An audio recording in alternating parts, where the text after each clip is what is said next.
Kaibigan, may tanong ako. Naranasan mo na bang gustong-gusto mong sabihin ang nararamdaman mo, pero pinili mong manahimik muna? At sa hindi mo inaasahan, mas naging interesado pa sa'yo ang taong gusto mong makausap?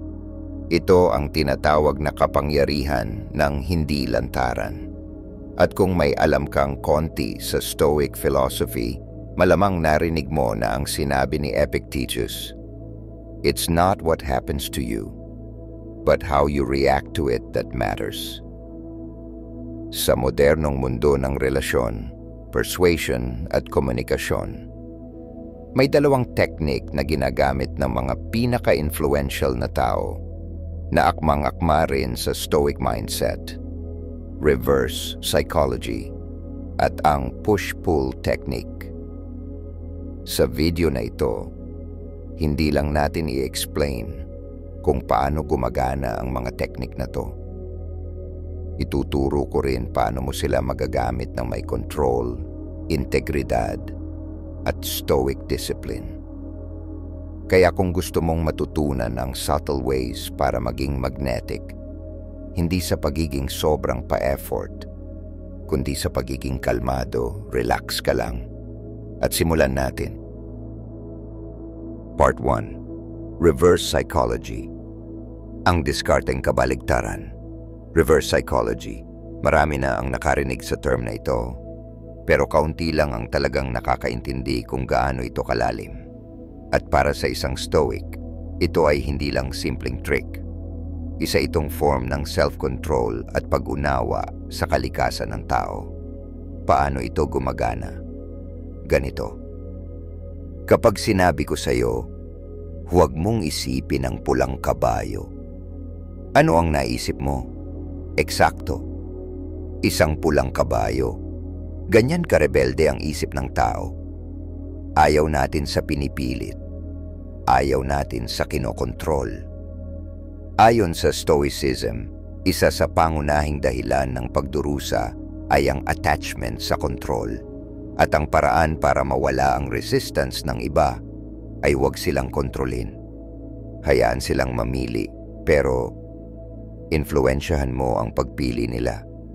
Gamit sa totoong buhay.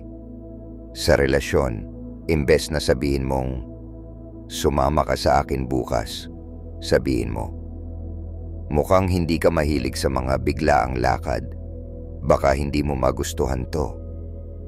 At kung adventurous siya, mas lalo niyang gustong sumama dahil ayaw niyang mabox in.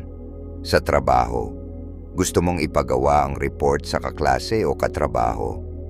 Imbes na utusan, sabihin mong, "Mukhang sobrang busy ka ngayon, baka hindi mo na kayanin gawin to." Anong sagot niya? "Hindi kaya ko yan." Ginawa niya. Hindi dahil inutusan mo, kundi dahil gusto niyang patunayan ang sarili niya. Sa pagbebenta, imbes na sabihin, "Sulit to, bilhin mo," sabihin mong, "Hindi to para sa lahat." Karaniwang pinipili lang to ng mga taong seryoso sa growth nila. Anong epekto? Scarcity, pride, urgency, Stoic insight. Ayon kay Marcus Aurelius, you have power over your mind, not outside events. Sa reverse psychology, ang goal mo ay hindi kontrolin ang ibang tao, kundi ilagay sila sa posisyon na sila mismo ang gumawa ng aksyon sa sarili nilang kagustuhan. That's Stoic leadership, hindi sigawan, kundi katahimikan na may bigat. Part 2. Push-pull technique, ang laro ng enerhiya. Ngayon naman, pag-usapan natin ang push-pull technique. Ang sekreto ng mga taong hindi lang magaling magsalita, kundi kayang lumikha ng tension, excitement, at emotional contrast sa isang interaction. Ano ba ito? Simple lang. Push-pull ay ang rhythm ng paglapit at paglayo, ng pagbibigay at pagbawi, ng atensyon, tapos space. Ito ay psychological dahil ang utak ng tao naa-attract sa unpredictability. Kapag binigay mo lahat agad, nawawala ang mystery. Kapag laging available ka, nawawala ang thrill.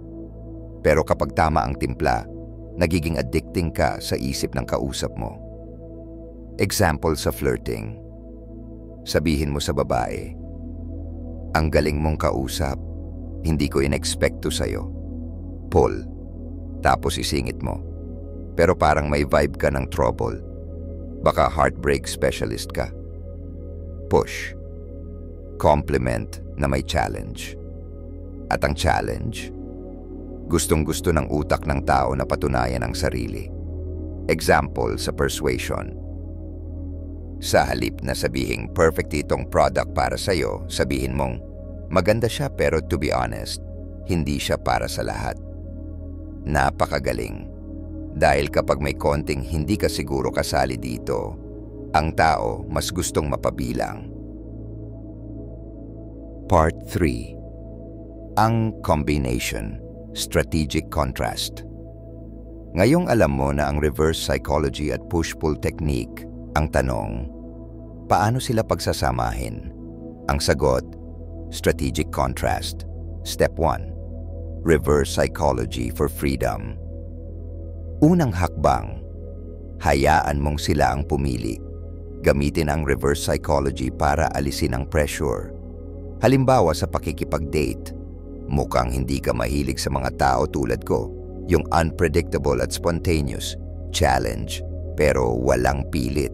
At kung gusto ka niya, siya na mismo ang magsasabi, baka akala mo lang yan. Step 2. Push-pull for emotional engagement. Pagka-hook niya, dun mo gamitin ang push-pull para lalong umikot ang interest sa'yo. Sabihin mong, masarap kang kausap pero baka hindi ka marunong magtiwala. Masasaktan siya? Hindi, mapapaisip siya. At kapag napaisip mo ang isang tao, you live in their mind. Stoic layer, sabi ni Seneca, a wise man is content with himself. Kapag ginagamit mo ang technique na tunang may kalmadong intensyon, hindi para manloko, kundi para lumalim ang connection, then you're living in line with Stoic ethics. Calm influence over chaotic persuasion. Part 4. Ethical use. Kailan at paano dapat gamitin? May mga teknik na malakas, at dahil malakas sila, dapat gamitin ng may puso at prinsipyo. Gamitin kung gusto mong maging engaging nang hindi overacting. Push-pull makes you exciting without being clingy or boring. Gusto mong mag-persuade nang hindi manipulative. Reverse psychology gives others freedom, yet guides them. Gusto mong iwasan ang pilitan o confrontation. Ideal ito sa coaching, mentoring, leadership. Huwag gamitin kung gusto mong manipulahin ang emosyon ng isang tao para sa sarili mong kapritsyo. Gusto mong paasa o gawing dependent ang kausap sa attention mo. Gusto mong lokohin o gamitin ang technique sa mga taong emotionally fragile. Stoic reminder, ang tunay na lakas ay hindi sa kung gaano ka kagaling mambola, kundi kung gaano ka kagaling magpakita ng respeto habang naiimpluwensyahan mo ang iba. Ngayong alam mo na ang dalawang sikretong teknik ng mga charismatic na tao, ang reverse psychology at push-pull, tanungin mo ang sarili mo. Gagamitin mo ba ito para mangakit o para kumonekta? Para makuha lang ang gusto mo o para mas mapalalim ang bawat relasyon?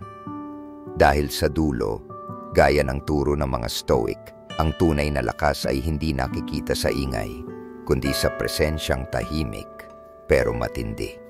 Gamitin mo ang mga teknik na ito hindi para mangibabaw sa iba, kundi para mas maintindihan sila. At kapag naiintindihan mo na sila, mas madali mong mailid ang usapan, ang koneksyon, at ang direksyon ng inyong relasyon. Sa mundo kung saan ang lahat ay gustong magpaliwanag at magpakitang gilas, ikaw ang magiging kakaiba. Tahimik, mapanuri, may timing, may disiplina. At tulad ng Stoic, hindi mo kailangan maging maingay para maramdaman ang lakas mo.